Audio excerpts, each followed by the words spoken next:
ایک اور بات بتا کر ان کی اہمیت و فضیلت پر اپنی بات ختم کروں گا۔ جب نبی موجود ہو دنیا میں، نبی دنیا میں موجود ہو، نبی کے مصلی میں کسی امتی کو کھڑے ہونے کی بالکل اجازت نہیں ہے، یہ اللہ کی طرف سے ہے۔ نبی کسی کے مقتدی نہیں ہو سکتے، نبی امام ہے، نبی کے ہوتے ہوئے نبی کے مصلی میں کوئی کھڑا نہیں ہو سکتا، لیکن قربان جائیں ابو بکر صدیق پر یہ سعادت ان کو حاصل ہے۔ وہ کیسے؟ جب نبی کریم صلی اللہ علیہ وسلم آخری عمر میں شدید بیمار ہو گئے تھے، اب مسجد میں آ کر نماز ادا کرنا مشکل ہو رہا تھا، تو نبی کریم صلی اللہ علیہ وسلم نے حکم دیا، مرو ابا بکر فلیصلی بالناس، ابو بکر سے کہو کہ وہ لوگوں کو نماز پڑھائے۔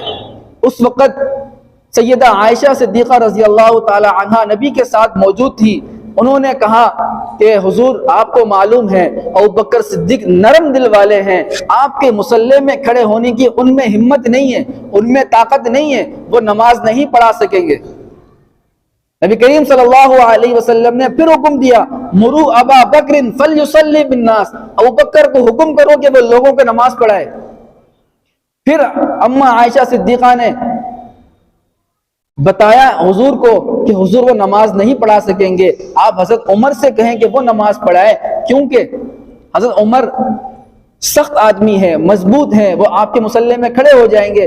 ابو بکر میں اتنی ہمت نہیں، وہ میرے ابا جان ہے، مجھے پتا ہے وہ آپ کے مصلی میں کھڑے نہیں ہو سکیں گے۔ حضور نے پھر تیسرے مرتبہ کہا، مرو ابا بکر فلیصلی بالناس، ابو بکر کو حکم کرو، ابو بکر سے کہو کہ وہ نماز پڑھائے۔ یہ سعادت ابو بکر کو ملی، یہ سعادت بھی حضرت ابوبکر کی قسمت میں ہے۔ جس کو اتنی سعادتیں ملی ہوں وہ اسلام کا ہیرو ہی ہوگا، وہ اسلام کا مسلمانوں کا آئیڈیل ہونا چاہیے۔ آج ہمارے آئیڈیل کون لوگ ہوتے ہیں؟ وہ فلم کے ہیرو ہوتے ہیں، ایکٹر ہوتے ہیں، کرکٹر ہوتے ہیں، ایسے لوگوں کو اپنا آئیڈیل بنائیں۔